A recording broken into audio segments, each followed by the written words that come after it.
गुजरी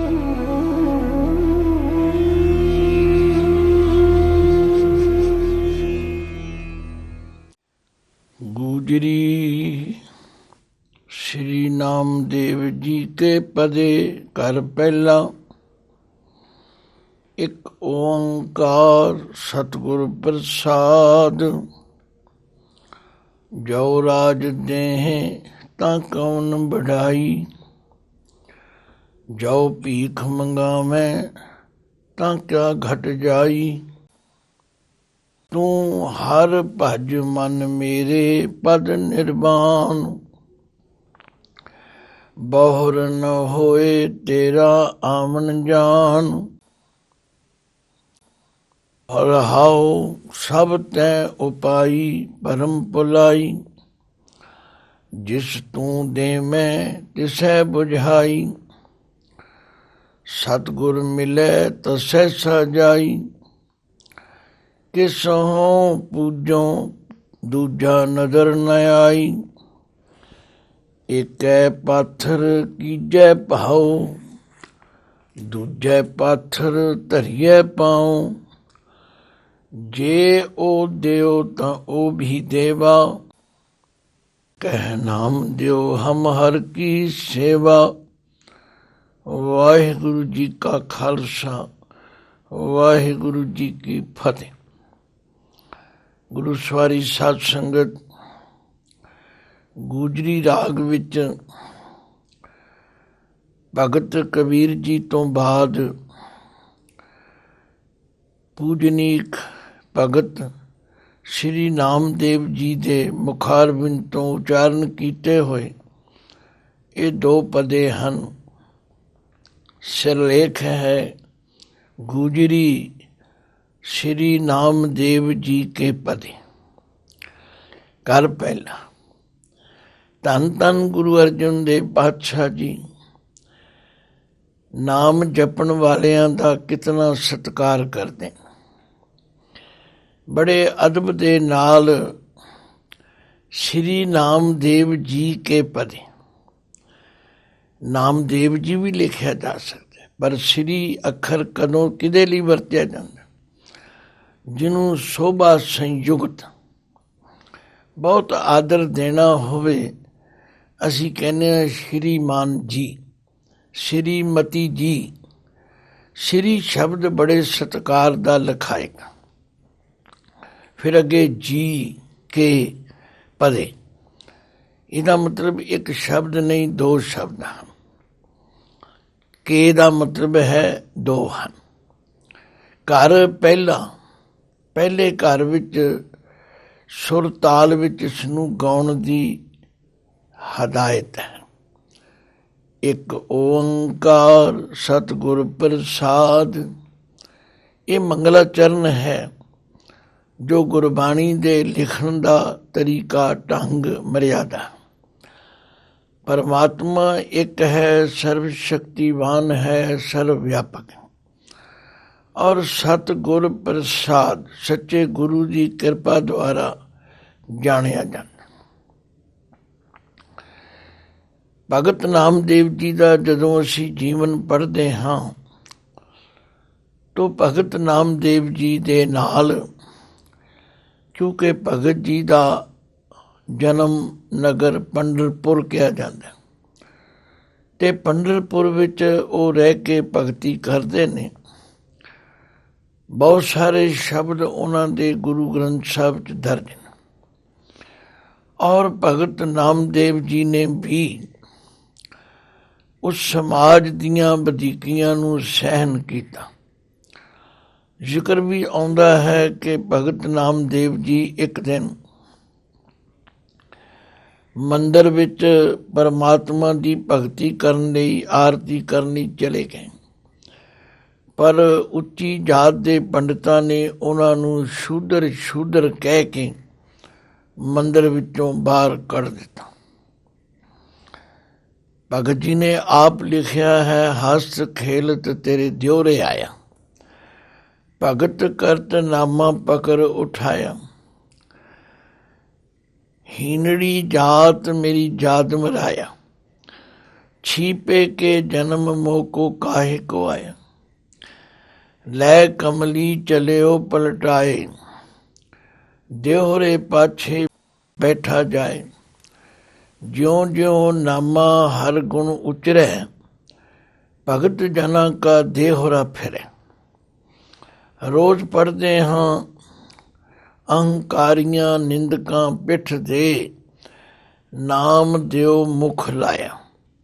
जन नानक ऐसा हर सेविया, अंत ले छड़ाए। तो भगत जी ਦੀ ਬਾਣੀ ਵਿੱਚੋਂ ਉਹਨਾਂ ਦੇ ਪਰਮਾਤਮਾ ਨਾਲ ਪਿਆਰ ਦੀਆਂ ਲਹਿਰਾਂ ਉੱਠ ਕੇ ਪੈਂਦੀਆਂ, ਡੁੱਲ ਡੁੱਲ ਪੈਂਦੀਆਂ। ਤੋ ਪੁਰਾਤਨ ਤਰੀਕਾ ਜਿਹੜਾ ਸੀ, ਕਿਉਂਕਿ ਦਾਸ ਬਚਪਨ ਤੋਂ ਸਾਧੂਆਂ ਸੰਤਾਂ ਕੋਲ ਪੜ੍ਹਿਆ, ਉਹ ਇੱਕ ਸਮਾਂ ਸੀ ਕਿ ਮਹਾਤਮਾ ਲੋਕ ਜਦੋਂ ਕਿਸੇ ਸ਼ਬਦ ਦੀ ਕਥਾ ਕਰਦੇ, ਉਹਦੀ ਉਥਾਨਕਾ ਸੁਣਾਇਆ ਕਰਦੇ ਸਨ, ਸਾਖੀ ਸੁਣਾਉਂਦੇ ਸਨ। ਸਾਖੀ ਦੇ ਨਾਲ ਉਹ ਗੱਲ ਵਿੱਚ ਰੌਚਕਤਾ ਆ ਜਾਂਦੀ। ਕਹਿੰਦੇ ਨੇ ਜਦੋਂ ਨਾਮਦੇਵ ਜੀ ਦੇ ਨਾਲ ਇਹ ਉੱਚੀ ਜਾਤ ਵਾਲੇ ਬ੍ਰਾਹਮਣ ਪੁਜਾਰੀ ਈਰਖਾ ਕਰਦੇ, ਤੋ ਇੱਕ ਦਿਨ ਪਰਮਾਤਮਾ ਨੇ ਆਪਣੇ ਭਗਤ ਨੂੰ ਕਿਹਾ, ਭਗਤ ਜੀ ਜੇ ਤੁਹਾਨੂੰ ਪੰਡਰਪੁਰ ਦਾ ਰਾਜਾ ਬਣਾ ਦਈਏ, ਤੁਹਾਡਾ ਹੁਕਮ ਹੋ ਜਾਏਗਾ, ਇਹ ਸਾਰੇ ਜਿਹੜੇ ਤੁਹਾਨੂੰ ਨਫ਼ਰਤ ਕਰਦੇ ਨੇ ਇਹ ਆਪੇ ਝੁਕ ਜਾਣ। ਪਰ ਜਿਨ੍ਹਾਂ ਨੂੰ ਭਗਤੀ ਦਾ ਰਸ ਤੇ ਸਵਾਦ ਆ ਜਾਏ, ਉਹ ਇਹਨਾਂ ਚੀਜ਼ਾਂ ਵਿੱਚ ਕਦੇ ਲਿਪਾਏ ਮਨ ਨਹੀਂ ਹੁੰਦੇ। ਉਹਨਾਂ ਨੂੰ ਜੋ ਭਗਤੀ ਵਿੱਚ ਆਨੰਦ ਹੈ ਔਰ ਉਹਨਾਂ ਦੇ ਜੀਵਨ ਦਾ ਇਹ ਉਦੇਸ਼ ਬਣ ਜਾਂਦਾ ਕਿ ਆਪੇ ਹਰ ਇੱਕ ਰੰਗ ਹੈ, ਆਪੇ ਬਹੁ ਰੰਗੀ, ਜੋ ਤਿਸ ਭਾਵੈ ਨਾਨਕਾ ਸਾਈ ਗਲ ਚੰਗ। ਉਹਨਾਂ ਦਾ ਨਿਸ਼ਾਨਾ ਨਿਸ਼ਚਾ ਇਹ ਹੁੰਦਾ, ਜੋ ਤੁਧ ਭਾਵੈ ਸਾਈ ਭਲੀ ਕਾਰ, ਤੂੰ ਸਦਾ ਸਲਾਮਤ ਨਿਰੰਕਾਰ। ਗੁਰੂ ਰਾਮਦਾਸ ਜੀ ਦਾ ਵੀ ਇੱਕ ਪਾਵਨ ਸ਼ਬਦ ਹੈ, ਜੇ ਭੁੱਖ ਦੇਹੇ ਤਾਂ ਇਤ ਹੀ ਰਾਜਾ, ਦੁੱਖ ਵਿੱਚ ਸੂਖ ਮਨਾਈ। ਜੇ ਪਾਸ ਬਹਾਲੇ ਤਾਂ ਤੇਰੀ ਉਪਮਾ, ਜੇ ਮਾਰ ਕਦੇ ਵੀ ਧਿਆਈ। ਹੇ ਪਰਮਾਤਮਾ, ਮੈਨੂੰ ਤਾਂ ਜਿੱਥੇ ਤੂੰ ਰੱਖੇ ਮੈਂ ਉਵੇਂ ਰਹਿਣ ਲਈ ਤਿਆਰ। ਤੂੰ ਸੱਚਮੁੱਚ ਜਿਨ੍ਹਾਂ ਨੂੰ ਪਰਮਾਤਮਾ ਦੀ ਭਗਤੀ ਵਿੱਚ ਆਨੰਦ ਰਸ ਪ੍ਰਾਪਤ ਹੁੰਦਾ, ਉਹ ਫਿਰ ਇਹਨਾਂ ਚੀਜ਼ਾਂ ਵਿੱਚ ਕਦੇ ਨਹੀਂ ਫਸਦੇ। ਤੋ ਭਗਤ ਨਾਮਦੇਵ ਜੀ ਇਸ ਪਾਵਨ ਸ਼ਬਦ ਵਿੱਚ ਰਹਾਉ ਦੀ ਪੰਕਤੀ ਵਿੱਚ ਕਹਿੰਦੇ ਨੇ, ਤੂੰ ਹਰ ਭਜ ਮਨ ਮੇਰੇ। ਹੇ ਮੇਰੇ ਮਨ, ਇੱਥੇ ਮਨ ਨੂੰ ਸੰਬੋਧਨ ਕੀਤਾ, ਜਿਸ ਦੀ ਪਛਾਣ ਹੈ ਕਿ ਮਨ ਦਾ ਨੰਨਾ ਮੁਕਤਾ। ਤੂੰ ਹਰ ਭਜ ਮਨ ਮੇਰੇ, ਪਦ ਨਿਰਵਾਨ। ਆਖਿਆ ਹੈ ਮੇਰੇ ਮਨ, ਤੂੰ ਹਰੀ ਦਾ ਭਜਨ ਕਰ। ਜਿਸ ਹਰੀ ਦੇ ਭਜਨ ਕਰਨ ਦੇ ਨਾਲ ਤੈਨੂੰ ਨਿਰਵਾਣ ਪਦਵੀ ਪ੍ਰਾਪਤ ਹੋ ਜਾਏਗੀ। ਨਿਰਵਾਣ ਪਦਵੀ ਉਸ ਨੂੰ ਕਹਿੰਦੇ ਨੇ ਜਿਹਦੇ ਵਿੱਚ ਵਾਸ਼ਨਾਵਾਂ ਖਤਮ ਹੋ ਜਾਣ, ਭਾਵ ਦੁਨਿਆਵੀ ਪਦਵੀਆਂ ਦੀਆਂ ਪ੍ਰਾਪਤੀਆਂ ਦੇ ਫੁਰਨੇ ਮੁੱਕ ਜਾਣ। ਜਿੱਥੇ ਇਹ ਅਵਸਥਾ ਆ ਜਾਏ ਕਿ ਜਿਵੇਂ ਮੇਰੇ ਮਾਲਕ ਤੂੰ ਰੱਖੇਂਗਾ ਮੈਂ ਰਵਾਂਗਾ। ਜਾਂ ਬੈਸਾਲੈ ਤਾਂ ਬੈਸਾਂ ਸੁਆਮੀ, ਜਾਂ ਭੇਜੈ ਤਾਂ ਜਾਵਾਂ। ਸਭ ਨਗਰੀ ਮੈਂ ਏਕੋ ਰਾਜਾ, ਸਭੇ ਪਵਿੱਤ ਹੈ ਥਾਵਾਂ। ਬਾਬਾ ਦੇ ਵਸਾਂ ਸਚ ਗਾਵਾਂ। ਹੇ ਪਰਮਾਤਮਾ, ਮੈਨੂੰ ਕਿਸੇ ਦੁਨਿਆਵੀ ਪਦਵੀ ਦੀ ਲੋੜ ਨਹੀਂ, ਮੈਨੂੰ ਤਾਂ ਲੋੜ ਹੈ ਤੇਰੇ ਸਿਮਰਨ ਦੀ। ਕੋਈ ਆਣ ਮਿਲਾਵੇ ਮੇਰਾ ਪ੍ਰੀਤਮ ਪਿਆਰਾ, ਹਉ ਤਿਸ ਪੈ ਆਪ ਵਿਚਾਈ। ਦਰਸ਼ਨ ਹਰ ਦੇਖਣ ਕੈ ਤਾਈ। ਆਖਿਆ ਮੈਨੂੰ ਕੋਈ ਫਰਕ ਨਹੀਂ ਪੈਂਦਾ, ਮੇਰਾ ਤੇ ਦ੍ਰਿਸ਼ਟੀਕੋਣ, ਮੇਰਾ ਤੇ ਨਜ਼ਰੀਆ, ਮੇਰਾ ਧਿਆਨ ਇੱਕੋ ਗੱਲ ਵਾ। ਤੋ ਭਗਤ ਨਾਮਦੇਵ ਜੀ ਵੀ ਇਸ ਸ਼ਬਦ ਦੀ ਰਹਾਉ ਦੀ ਪੰਕਤੀ ਵਿੱਚ ਕਹਿੰਦੇ ਹਨ, ਤੂੰ ਹਰ ਭਜ ਮਨ ਮੇਰੇ, ਪਦ ਨਿਰਵਾਨ, ਬਹੁਰ ਨ ਹੋਏ ਤੇਰਾ ਆਵਣ ਜਾਨ। ਤੂੰ ਹੋਰ ਚੀਜ਼ਾਂ ਵੱਲ ਧਿਆਨ ਨਹੀਂ ਦੇਣਾ, ਇੱਕ ਪ੍ਰਭੂ ਦਾ ਸਿਮਰਨ ਕਰ, ਜਿਸ ਸਿਮਰਨ ਕਰਨ ਦੇ ਨਾਲ ਤੇਰੀਆਂ ਇਹ ਸਾਰੀਆਂ ਵਾਸ਼ਨਾਵਾਂ ਮੁੱਕ ਜਾਣਗੀਆਂ। ਔਰ ਬਹੁਰ ਨਾ ਹੋਏ, ਬਹੁਰ ਦਾ ਮਤਲਬ ਫਿਰ ਤੇਰਾ ਆਣਾ ਜਾਣਾ ਹੀ ਮੁੱਕ ਜਾਏਗਾ। ਜਦੋਂ ਪਰਮਾਤਮਾ ਦਾ ਸਿਮਰਨ ਕਰਕੇ ਪਰਮਾਤਮਾ ਨਾਲ ਇੱਕ ਮਿੱਕ ਹੋ ਗਿਆ ਤੇ ਫਿਰ ਆਉਣ ਜਾਣ ਤੇ ਜੰਮਣ ਮਰਨ ਦਾ ਚੱਕਰ ਮੁੱਕ ਜਾਏਗਾ। ਤੋ ਭਗਤ ਜੀ ਕਹਿੰਦੇ ਨੇ, ਹੇ ਪ੍ਰਭੂ, ਜੋ ਰਾਜ ਦੇਹ ਤਾਂ ਕਵਨ ਵਡਾਈ। ਜੇ ਤੂੰ ਮੈਨੂੰ ਰਾਜਾ ਵੀ ਬਣਾ ਦੇਵੇਂ, ਇਹਦੇ 'ਚ ਕਿਹੜੀ ਵੱਡੀ ਗੱਲ ਹੈ, ਕਿਉਂਕਿ ਤੇਰੇ ਵਾਸਤੇ ਇਹ ਸਭ ਗੱਲਾਂ ਮਾਮੂਲੀ ਨੇ।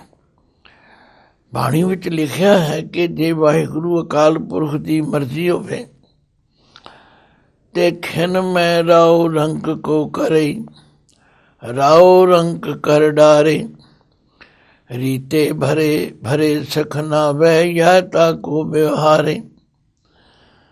ਆਖਿਆ ਉਸ ਪਰਮਾਤਮਾ ਦੀ ਖੇਡ ਉਹੀ ਜਾਣਦਾ। ਉਹ ਤਾਂ ਅੱਖ ਫਰਕਣ ਦੇ ਸਮੇਂ ਵਿੱਚ ਰਾਜਿਆਂ ਨੂੰ ਰੰਕ ਬਣਾ ਸਕਦਾ ਹੈ, ਰੰਕਾਂ ਨੂੰ ਰਾਜੇ ਬਣਾ ਸਕਦਾ। ਇਸ ਲਈ ਪਰਮਾਤਮਾ ਦੀ ਭਗਤੀ ਕਰਨ ਵਾਲੇ ਨੂੰ ਤਾਂ ਉਹਦੀ ਰਜ਼ਾ ਵਿੱਚ ਰਾਜ਼ੀ ਰਹਿਣਾ ਚਾਹੀਦਾ। ਜੋ ਰਾਜ ਦੇ ਤਾਂ ਕਵਨ ਵਡਾਈ। ਜੇ ਮੈਨੂੰ ਤੂੰ ਰਾਜਾ ਬਣਾ ਦੇਵੇਂ ਤਾਂ ਇਹਦੇ 'ਚ ਕਿਹੜੀ ਵੱਡੀ ਗੱਲ ਹੈ। ਭਾਵ ਤੇਰੇ ਵਿੱਚ ਇੰਨੀ ਸਮਰੱਥਾ ਹੈ। ਜਲ ਤੇ ਥਲ ਕਰ, ਥਲ ਤੇ ਕੂਆਂ, ਕੂਪ ਤੇ ਮੇਰ ਕਰਾਵੇ, ਧਰਤੀ ਤੇ ਆਕਾਸ਼ ਚੜਾਵੇ, ਚੜੇ ਆਕਾਸ਼ ਗਿਰਾਵੇ। ਤੇਰੇ ਲਈ ਇਹ ਸਭ ਗੱਲਾਂ ਮਾਮੂਲੀ ਹਨ। ਰੋਜ਼ ਅਸੀਂ ਪੜ੍ਹਦੇ ਹਾਂ ਸੁਖਮਨੀ ਸਾਹਿਬ ਵਿੱਚ, ਹਰਨ ਭਰਨ ਜਾ ਕਾ ਨੇਤਰ ਫੋਰ, ਤਿਸ ਕਾ ਮੰਤਰ ਨ ਜਾਣੈ ਹੋਰ, ਆਨੰਦ ਰੂਪ ਮੰਗਲ ਸਦ ਜਾ ਕੇ, ਸਰਬ ਥੋਕ ਸੁਣੀਏ ਘਰ ਤੱਕ। ਆਖਿਆ ਉਹਦੇ ਵਾਸਤੇ ਮਾਮੂਲੀ ਗੱਲ ਹੈ। ਅੱਖ ਫਰਕਣ ਦੇ ਸਮੇਂ ਵਿੱਚ ਉਹ ਜੋ ਚਾਹੇ ਸੋ ਕਰ ਸਕਦਾ। ਜੋ ਭੀਖ ਮੰਗਾਵੇਂ ਤਾਂ ਕਿਆ ਘਟ ਜਾਈ। ਤੇ ਜੇ ਤੂੰ ਮੇਰੇ ਕੋਲੋਂ ਭਿੱਖਿਆ ਵੀ ਮੰਗਵਾ ਲਵੇਂ ਤਾਂ ਮੇਰਾ ਕੀ ਘਟ ਜਾਏਗਾ। ਦੇਖੋ, ਜਿਹੜੇ ਪਰਮਾਤਮਾ ਨੂੰ ਸਮਰਪਿਤ ਹੋ ਜਾਂਦੇ ਉਹ ਤੇ ਫਿਰ ਉਹਨਾਂ ਦਾ ਨਿਸ਼ਚਾ ਇਹ ਹੈ, ਜਿਵੇਂ ਗੁਰੂ ਨਾਨਕ ਪਾਤਸ਼ਾਹ ਨੇ ਫਰਮਾਇਆ, ਮੁੱਲ ਖਰੀਦੀ ਲਾਲਾ ਗੋਲਾ, ਮੇਰਾ ਨਾਉ ਸੁਭਾਗਾ, ਗੁਰ ਕੀ ਬਚਨੀ ਹਾਟ ਬਿਕਾਨਾ, ਜਿਤ ਲਾਇਆ ਤਿਤ ਲਾਗਾ, ਤੇਰੇ ਲਾਲੇ ਕਿਆ ਚਤੁਰਾਈ। ਆਖਿਆ, ਹੇ ਵਾਹਿਗੁਰੂ, ਮੈਂ ਤੇ ਤੇਰਾ ਲਾਲਾ ਹਾਂ, ਤੇਰਾ ਗੁਲਾਮ ਹਾਂ, ਤੇਰਾ ਮੁੱਲ ਖਰੀਦਿਆ ਹੋਇਆ ਹਾਂ। ਮੈਨੂੰ ਤੂੰ ਜਿੱਥੇ ਬਿਠਾਏ ਮੈਂ ਉੱਥੇ ਬੈਠਣ ਲਈ ਤਿਆਰ। ਗੁਲਾਮ ਦੀ ਕੋਈ ਆਪਣੀ ਮਰਜ਼ੀ ਨਹੀਂ ਹੁੰਦੀ। ਗੁਲਾਮ ਕਦੇ ਆਪਣੀ ਮਰਜ਼ੀ ਜ਼ਾਹਿਰ ਨਹੀਂ ਕਰਦਾ। ਉਹ ਤੇ ਕਹਿੰਦਾ, ਹੇ ਮਾਲਕ, ਜੋ ਤੇਰੀ ਆਗਿਆ ਹੋਵੇ। ਸੱਚਮੁੱਚ ਜਿਹੜੇ ਭਗਤ ਨੇ ਉਹਨਾਂ ਦਾ ਇਹ ਵਿਸ਼ਵਾਸ ਹੈ ਕਿ ਅਸੀਂ ਤੇ ਮਾਲਕ ਦੇ ਦਰ ਤੇ ਸਮਰਪਿਤ ਹਾਂ। ਇਸ ਵਾਸਤੇ ਭਗਤ ਨਾਮਦੇਵ ਜੀ ਆਪਣੇ ਮਨ ਨੂੰ ਸਮਝਾਉਂਦੇ ਹਨ, ਤੂੰ ਹਰ ਭਜ ਮਨ ਮੇਰੇ, ਪਦ ਨਿਰਵਾਨ। ਹੇ ਮੇਰੇ ਮਨਾ, ਤੂੰ ਹਰੀ ਦਾ ਸਿਮਰਨ ਕਰ। ਜਿਸ ਹਰੀ ਦੇ ਸਿਮਰਨ ਕਰਨ ਦੇ ਨਾਲ ਤੈਨੂੰ ਨਿਰਵਾਣ ਪਦਵੀ ਦੀ ਪ੍ਰਾਪਤੀ ਹੋ ਜਾਏਗੀ। ਤੇਰੀਆਂ ਵਾਸ਼ਨਾਵਾਂ ਖਤਮ ਹੋ ਜਾਣਗੀਆਂ। ਇਸੇ ਲਈ ਧੰਨ ਗੁਰੂ ਅਮਰਦਾਸ ਜੀ ਕਹਿੰਦੇ, ਸਾਚ ਨਾਮ ਆਧਾਰ ਮੇਰਾ, ਜਿਨ ਭੁੱਖਾਂ ਸਭ ਗਵਾਈਆਂ, ਕਰ ਸ਼ਾਂਤ ਸੁਖ ਮਨ ਆਏ ਵਸਿਆ। ਜਿਨ ਇੱਛਾ ਸਭ ਪੁਜਾਈਆਂ, ਤੂੰ ਹਰ ਭਜ ਮਨ ਮੇਰੇ ਪਦ ਨਿਰਵਾਨ। ਕਿਉਂਕਿ ਭਗਤਾਂ ਦਾ ਨਜ਼ਰੀਆ ਦ੍ਰਿਸ਼ਟੀਕੋਣ ਬੜਾ ਉੱਚਾ ਹੈ। ਉਹਨਾਂ ਨੂੰ ਇਹ ਪੂਰਨ ਵਿਸ਼ਵਾਸ ਹੈ ਕਿ ਪਰਮਾਤਮਾ ਦਾ ਸਿਮਰਨ ਜਿਹੜਾ ਨਾ, ਉਦੋਂ ਉੱਚੀ ਕੋਈ ਪਦਵੀ ਨਹੀਂ। ਇਸੇ ਲਈ ਉਹ ਕਹਿੰਦੇ ਨੇ, ਹਾਲਤ ਸੁਖ ਪਲਤ ਸੁਖ, ਨਿਤ ਸੁਖ ਸਿਮਰਨੋ। ਨਾਮ ਗੋਬਿੰਦ ਕਾ ਸਦਾ ਲੀਜੈ, ਮਿਟੈ ਕਮਾਣੇ ਪਾਪ ਚਿਰਾਣੇ। ਸਾਧ ਸੰਗਤ ਮਿਲ ਮੋਆ ਜੀਜੈ। ਆਖਿਆ ਜੇ ਇਸ ਲੋਕ ਵਿੱਚ ਵੀ ਸੁਖ ਲੈਣਾ, ਪਰ ਲੋਕ ਵਿੱਚ ਵੀ ਸੁਖ ਲੈਣਾ ਤੇ ਸਦਾ ਸੁਖੀ ਰਹਿਣਾ, ਫਿਰ ਉਸ ਪਰਮਾਤਮਾ ਦਾ ਨਾਮ ਜਪਣਾ ਕਰੋ। ਤੂੰ ਹਰ ਭਜ ਮਨ ਮੇਰੇ ਪਦ ਨਿਰਵਾਨ, ਬਹੁਰ ਨ ਹੋਏ ਤੇਰਾ ਆਵਣ ਜਾਨ। ਫਿਰ ਤੇਰਾ ਜੰਮਣ ਮਰਨ ਦਾ ਗੇੜਾ ਹੀ ਮੁੱਕ ਜਾਏਗਾ। ਫਿਰ ਪਾਤਸ਼ਾਹ ਤਥਾ ਭਗਤ ਨਾਮਦੇਵ ਜੀ ਪਰਮਾਤਮਾ ਨੂੰ ਹਾਜ਼ਰ ਨਾਜ਼ਰ ਜਾਣ ਕੇ ਕਹਿੰਦੇ ਨੇ, ਹੇ ਪ੍ਰਭੂ, ਹੇ ਵਾਹਿਗੁਰੂ, ਸਾਨੂੰ ਤਾਂ ਤੇਰੀ ਕਿਰਪਾ ਚਾਹੀਦੀ। ਤੂੰ ਆਪਣੀ ਮੌਜ ਵਿੱਚ ਆ ਕੇ ਭਾਵੇਂ ਰਾਜ ਦੇ ਦੇਵੇਂ ਤੇ ਭਾਵੇਂ ਭੀਖ ਮੰਗਾ ਦੇ। ਰੋਜ਼ ਪੜ੍ਹਦੇ ਹਾਂ, ਇੱਕ ਦਾਤੇ ਇੱਕ ਭੇਖਾਰੀ ਜੀ, ਸਭ ਤੇਰੇ ਚੋਜ ਵਿਡਾਣਾ। ਤੂੰ ਆਪੇ ਦਾਤਾ ਆਪੇ ਭੁਗਤਾ ਜੀ, ਹਉ ਤੁਧ ਬਿਨ ਅਵਰ ਨ ਜਾਣਾ। ਜੋ ਰਾਜ ਦੇਹ ਤਾਂ ਕਮਨ ਵਡਾਈ, ਜੋ ਭੀਖ ਮੰਗਾਵੇਂ ਤਾਂ ਕਿਆ ਘਟ ਜਾਈ। ਤੂੰ ਹਰ ਭਜ ਮਨ ਮੇਰੇ ਪਦ ਨਿਰਵਾਨ, ਬਹੁਰ ਨ ਹੋਏ ਤੇਰਾ ਆਵਣ ਜਾਨ। ਰਹਾਉ ਸਭ ਤੈਂ ਉਪਾਈ, ਭਰਮ ਭੁਲਾਈ। ਆਖਿਆ ਸਾਰੀ ਸ੍ਰਿਸ਼ਟੀ ਤੂੰ ਆਪ ਪੈਦਾ ਕੀਤੀ ਤੇ ਆਪ ਹੀ ਇਹਨਾਂ ਨੂੰ ਤੂੰ ਭਰਮ ਵਿੱਚ ਭੁਲਾ ਦਿੱਤਾ। ਭਗਤ ਕਬੀਰ ਜੀ ਵੀ ਕਹਿੰਦੇ ਨੇ, ਮਾਧਵੇ ਕਿਆ ਕਹੀਏ ਬ੍ਰਹਮ ਐਸਾ, ਜੈਸਾ ਮਾਨੀਏ ਹੋਏ ਨਾ ਤੈਸਾ। ਹੇ ਵਾਹਿਗੁਰੂ, ਤੂੰ ਆਪ ਹੀ ਸਾਨੂੰ ਇਸ ਭਰਮ ਚੱਕਰ 'ਚ ਪਾ। ਬੰਦਾ ਕੀ ਕਰ ਸਕਦਾ, ਜੀਵ ਕੀ ਕਰ ਸਕਦਾ। ਇਹ ਮਾਇਆ ਤੂੰ ਐਸੀ ਪੈਦਾ ਕੀਤੀ ਹੈ ਜਿਹਦੇ ਚਮਕ ਦਮਕ ਵੇਖ ਕੇ ਬੰਦਾ ਭੁੱਲ ਜਾਂਦਾ। ਸਭ ਤੈਂ ਉਪਾਈ ਭਰਮ ਭੁਲਾਈ, ਜਿਸ ਤੂੰ ਦੇਵੇਂ ਤਿਸੈ ਬੁਝਾਈ। ਜਿਹਦੇ ਉੱਤੇ ਤੇਰੀ ਕਿਰਪਾ ਹੋ ਜਾਏ ਉਹਨੂੰ ਤੂੰ ਸਮਝ ਦੇ ਦੇਣਾ। ਬੁਝਾਈ ਦਾ ਮਤਲਬ ਹੈ ਸਮਝ ਦੇਣਾ, ਅਕਲ ਦੇਣਾ, ਜਾਣਕਾਰੀ। ਤੇ ਜਿਹਨੂੰ ਤੂੰ ਸਮਝਾ ਦੇਵੇਂ ਉਹ ਸਮਝ ਜਾਂਦਾ। ਜਿਸ ਨੂੰ ਤੂੰ ਜਾਣਾ ਏ ਸੋਈ ਜਨ ਜਾਣੇ, ਹਰ ਗੁਣ ਸਦ ਹੀ ਆਖ ਵਖਾਣੇ। ਜਿਨ ਹਰ ਸੇਵਿਆ ਤਿਨ ਸੁਖ ਪਾਇਆ, ਸਹਿਜੇ ਹੀ ਹਰ ਨਾਮ ਸਮਾਇਆ। ਸਭ ਤੈਂ ਉਪਾਈ, ਇਹਨੂੰ ਤੈਂ ਬੋਲਣਾ, ਤੂੰ ਹੀ ਸਾਰੀ ਸ੍ਰਿਸ਼ਟੀ ਤੂੰ ਪੈਦਾ ਕੀਤੀ। ਭਰਮ ਭੁਲਾਈ, ਆਪ ਹੀ ਤੂੰ ਭਰਮ ਵਿੱਚ ਭੁਲਾ ਦਿੱਤਾ, ਮਾਇਆ ਵਿੱਚ ਫਸਾ ਦਿੱਤਾ। ਜਿਸ ਤੂੰ ਦੇਵੇਂ ਤਿਸੈ ਬੁਝਾਈ, ਤੇ ਜਿਸ ਨੂੰ ਤੂੰ ਕਿਰਪਾ ਕਰਕੇ ਆਪਣਾ ਪ੍ਰੀਤ ਆਪਣੀ ਸਮਝ ਦੇ ਦੇਵੇਂ ਉਹਨੂੰ ਤੂੰ ਬੁਝਾ ਦੇਣਾ, ਜਣਾ ਦੇਣਾ। ਫਿਰ ਤੀਜੇ ਪਦ ਵਿੱਚ ਭਗਤ ਜੀ ਕਹਿੰਦੇ, ਸਤਿਗੁਰ ਮਿਲੈ ਤਾਂ ਸਹਿਸਾ ਜਾਈ। ਜਿਹਦਾ ਮਿਲਾਪ ਸਤਿਗੁਰੂ ਨਾਲ ਹੋ ਜਾਏ, ਭਾਵ ਜਿਸ ਨੂੰ ਗੁਰੂ ਪਾਸੋਂ ਗਿਆਨ ਦੀ ਪ੍ਰਾਪਤੀ ਹੋ ਜਾਏ, ਉਹਦਾ ਸਹਿਸਾ, ਉਹਦਾ ਭਰਮ, ਉਹਦਾ ਡਰ, ਉਹਦੀ ਭਟਕਣਾ ਮੁੱਕ ਜਾਂਦੀ ਹੈ। ਇਸ ਲਈ ਕਿਸੋਂ ਪੂਜੋਂ ਦੂਜਾ ਨਜ਼ਰ ਨਾ ਆਈ। ਕਿਸੋਂ ਪੂਜੋ, ਮੈਂ ਹੋਰ ਕਿਹਦੀ ਪੂਜਾ ਕਰਾਂ, ਮੈਨੂੰ ਤੁਹਾਡੇ ਬਿਨਾਂ ਹੋਰ ਕੋਈ ਨਜ਼ਰ ਹੀ ਨਹੀਂ ਆਉਂਦਾ। ਸਭ ਪਾਸੇ ਤੁਸੀਂ ਆਪ ਹੀ ਵਰਤ ਰਹੇ ਹੋ। ਆਪੇ ਪਾਵਕ ਆਪੇ ਪਮਨਾ, ਜਾਰੇ ਖਸਮ ਤਾਂ ਰਾਖੇ ਕਮਨਾ। ਇਹ ਸਾਰੀ ਖੇਡ ਤੁਹਾਡੀ ਆਪਣੀ ਹੈ। ਸਤਿਗੁਰ ਮਿਲੈ ਤਾਂ ਸਹਿਸਾ ਜਾਈ, ਕਿਸੋਂ ਪੂਜੋਂ ਦੂਜਾ ਨਜ਼ਰ ਨਾ ਆਈ। ਸਾਰੀ ਗੁਰਬਾਣੀ ਸਾਨੂੰ ਇਹੋ ਹੀ ਸਮਝਾ ਰਹੀ ਕਿ ਤੁਧ ਬਿਨ ਦੂਜਾ ਨਾਹੀਂ ਕੋਏ, ਤੂੰ ਕਰਤਾਰ ਕਰਹਿ ਤੋ ਹੋਏ। ਤੇਰਾ ਜ਼ੋਰ ਤੇਰੀ ਮਨ ਟੇਕ, ਸਦਾ ਸਦਾ ਜਪ ਨਾਨਕ ਏਕ। ਇਸ ਲਈ ਧੰਨ ਗੁਰੂ ਅਰਜਨ ਦੇਵ ਜੀ ਕਹਿੰਦੇ ਨੇ, ਪਿਆਰਿਓ ਮਾਨੁਖ ਕੀ ਟੇਕ ਬਿਰਥੀ ਤਬ ਜਾਨ, ਦੇਵਨ ਕੋ ਏਕੈ ਭਗਵਾਨ।